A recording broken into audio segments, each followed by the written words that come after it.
الحمد لله الذي علم الإنسان ما لم يعلم وجعل العلماء ورثة الأنبياء والصلاة والسلام على محمد المصطفى وعلى آله وأصحابه الكرام خصوصا على الفقهاء والمجتهدين اما بعد د الله په فضل سره نننۍ ویډیو زمونږ د یو داسې عظیم هستی په باره کې دا چې الله رب العزت په اسمان کې د یو ستوري په شان ځلولی دی. زرګونه کلونه تیر شو لیکن د هغه ذکر اوس هم ژوندی او سالم دی. دا هر څه هغه ته میلاو شوي د هغه د اتباع سنت، د اتباع قرآن او تقوا او پرهیزګارۍ په دولت باندې. مونږ خبره کو د مذهب د یو لوی امام د امام ابو حنیفه، امام اعظم ابو حنیفه رحمه الله تعالی. د امام صاحب خپل نوم و نعمان، د پلار نوم ثابت و. الله رب العزت دله یو لوی حافظه او یو لوی ملکه ورکړې وه. هغه ملکه د دا وه چې د احادیثو د قرآن نه د مسایلو استنباط ډېر په احسنه طریقې سره کړی دی. د الله رب العزت په کلام او د نبی علیه الصلاۃ والسلام په احادیثو مبارکو باندې لوی نظر ساتلی او د هغې نه مسایل او فقهي مسایل راویستي دي او زموږ دپاره ډېره اسانه کړې ده خبره. دا انتهایی ذهین انسان و. د یو واقعه ده چې د کله پیدا شو نو پلار د ثابت، بعضې روایتونو کې راځي چې د پلار واقعه ده، خو راجح خبره دا ده چې کله دی پیدا شو نو د پلار ثابت راولګي. دا ثابت ډېر صالح او دیندار انسان و. نو دا د علي رضی الله تعالی عنہ په خدمت کې پیش کو او هغه ته عرض وکړو چې حضرت د لپاره دعا وکړه. نو علي رضی الله تعالی عنہ د دعا وکړه د په حق کې چې الله دله ته په دین کې پوهه ورکړي او د نیکانو صالحانو نه وګرځي. نو دا هغه دعا په بدولت باندې امام اعظم ابو حنیفه د نه جوړ شو. ابو حنیفه د لقب دی. د حنفي مسلک یو امام دی. حنفي مسلک امام دی. د فقهي مسائل په زرګونو مسائل د احادیثونه او د قرآن د آیتونو نه استنباط کړي دي. مجتهد و. د استادانو ذکر چې کله راځي نو په استادانو کې د ډېر لوی لوی هستۍ تېرې شوي دي. حماد د یو استاد چې د فقه او حدیث زده کړي دي. دغه شانته د عبدالله ابن عمر رضی الله تعالی عنهما شاګرد نافع رحمه الله او امام جعفر صادق رحمه الله دا هم د په استادانو کې راځي. د امام جعفر صادق رحمه الله سره د یو واقعه مشهوره ده. د واري د امام جعفر صادق رحمه الله خواته لاړ، د هغه په خدمت کې پیش شو. نو هغه ورته نعمانه ما اورېدلی دي چې ته د عقل نه مسایل ډېر بیانې، خو دا خبره یاد ساته چې کله عقل په وحی باندې غالب شو نو دا بیا بیکاره دی. یعنی عقل به ته همیشه د وحی تابع ګرځې، وحی به پې غالب وي او عقل به مغلوب وي. امام ابو حنیفه رحمه الله ورته انتهایی مؤدبانه انداز کې، ځکه د هغه استاد او ورته وفرمایل چې زه احادیث زه چې په کومه طریقه باندې مسائل راوباسم نو دا طریقه د نبی علیه السلام غیر نه ده، دا د نبی علیه السلام د احادیثو موافق طریقه ده. زه هم په هغه طریقه باندې کم قول چې زما د احادیثو د قرآن موافق وي نو زه هغې ته ترجیح ورکوم.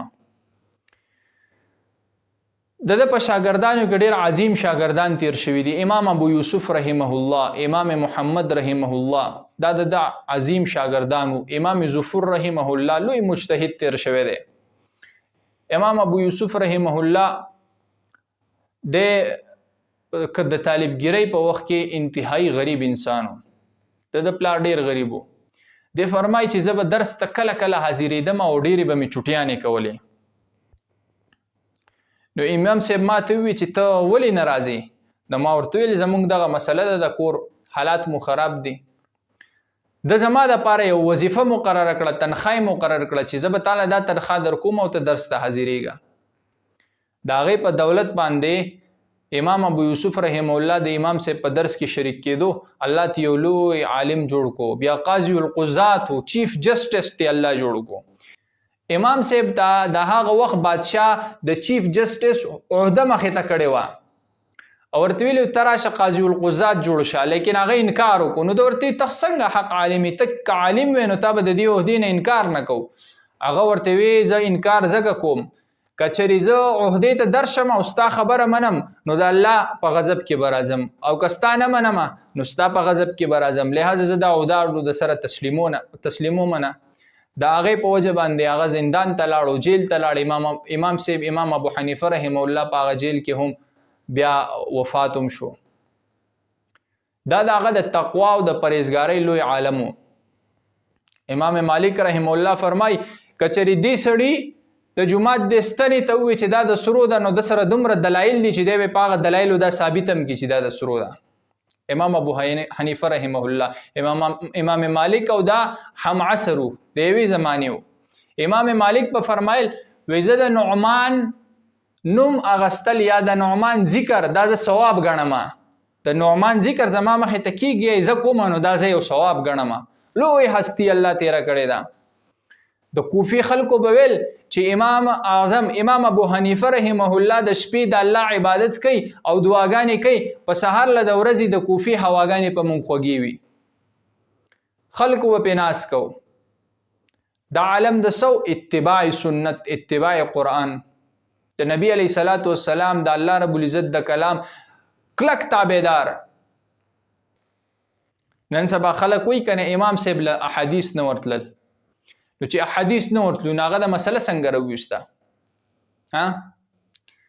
په مانځه کې عرف الیدین شته یا نشته؟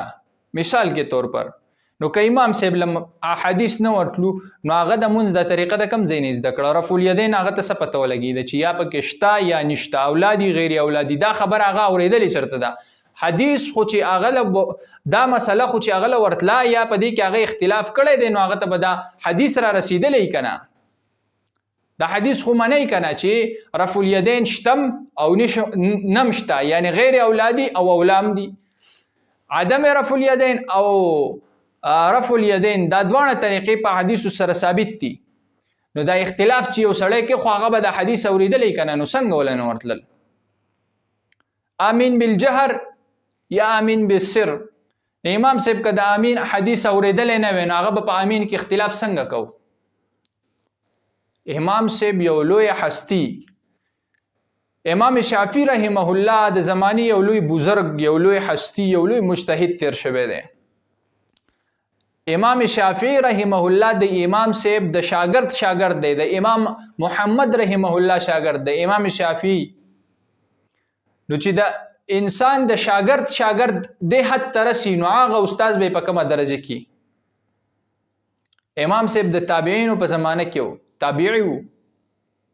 د انس ابن مالک رضی الله تعالی عنہ نه احادیث اوریدلې دي. الله رب العزت دله یو ډیر لوی مقام ورکړو. دا هر څه مقام، دا هر څه چې دته حاصل شوی دي دا د علم په دولت سره. د امام صاحب په علم کې ثانی نشته.